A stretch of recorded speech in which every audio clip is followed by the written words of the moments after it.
Isaiah chapter 22. What's the matter with you? Why have all of you gone up to the rooftops? The noisy city, the jubilant town, is filled with celebration. Your dead did not die by the sword. They were not killed in battle. All your rulers have fled together, captured without a bow. All your fugitives were captured together. They had fled far away. Therefore I said, Look away from me. Let me weep bitterly. Do not try to comfort me about the destruction of my dear people. For the Lord God of armies had a day of tumult, trampling and confusion in the valley of vision. People shouting and crying to the mountains. Elam took up a quiver with chariots and horsemen, and Kir uncovered the shield.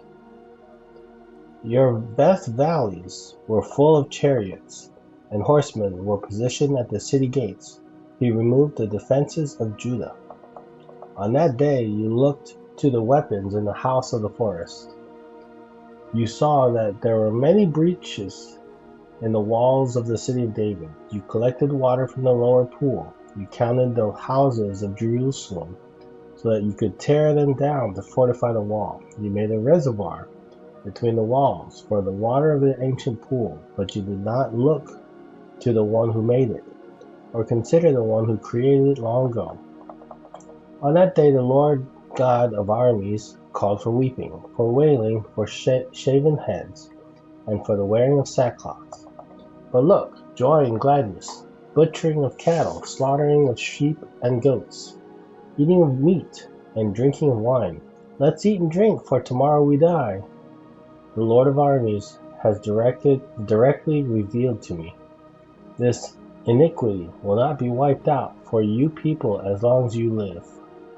The Lord God of armies has spoken. The Lord God of armies said, Go to Shebna, that steward who is in charge of the palace, and say to him, What are you doing here? Who authorized you to carve out a tomb for yourself here? Carving your tomb on the height and cutting a resting place for yourself out of rock? Look, you strong man, the Lord is about to shake you violently. He will take hold of you, wind you up into a ball, and sling you into a wide land. There you will die, and there your glorious chariots will be a disgrace to the house of your Lord. I will remove you from your office. You will be ousted from your position.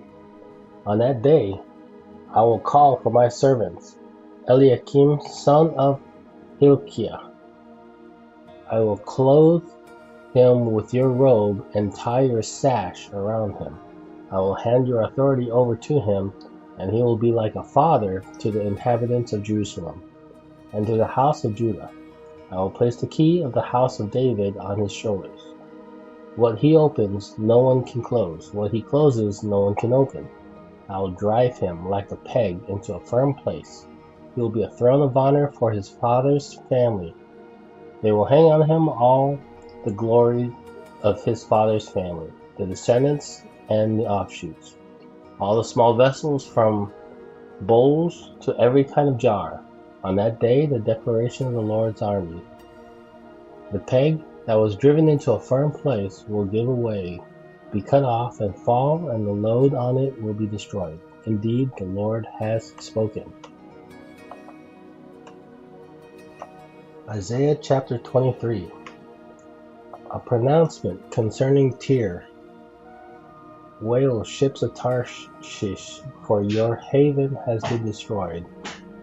Word has reached them from the land of Cyprus. Mourn, inhabitants of the coastland, you merchants of Sidon. Your agents have crossed the sea over deep water. Tyre's revenue was the grain from Shihor, the harvest of the Nile. She was the merchant among the nations.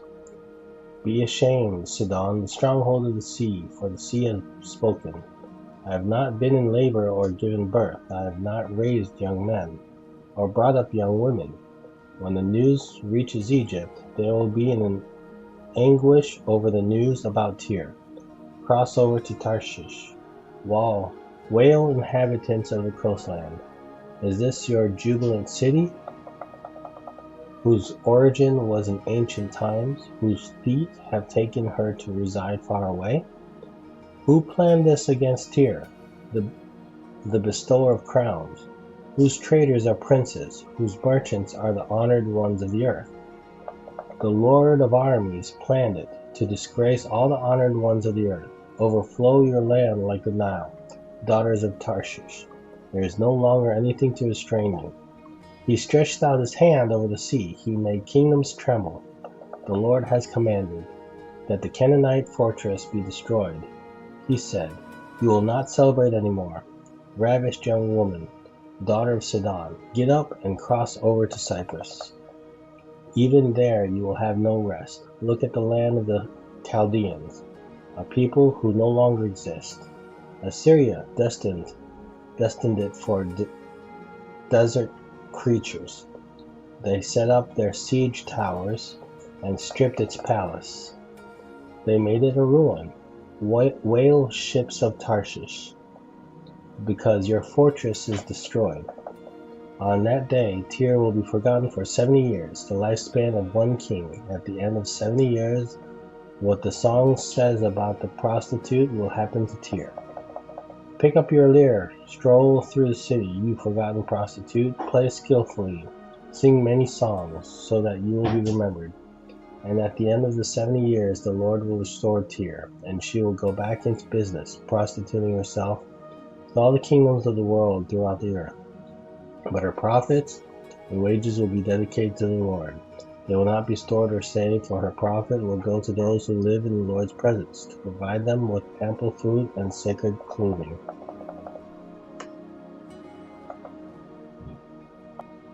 Isaiah chapter 24. Look, the Lord is stripping the earth bare and making it desolate. He will twist its surface and scatter its inhabitants. People and priests alike, servants and masters, female servants and mistresses, buyer and seller, lender and borrower, creditor and debtor. The earth will be stripped completely bare and will be totally plundered, for the Lord has spoken this message. The earth mourns and withers, the world wastes away and withers, the exalted people of the earth waste away. The earth is polluted by its inhabitants, for they have transgressed teachings, overstepped decrees, and broken the permanent covenant.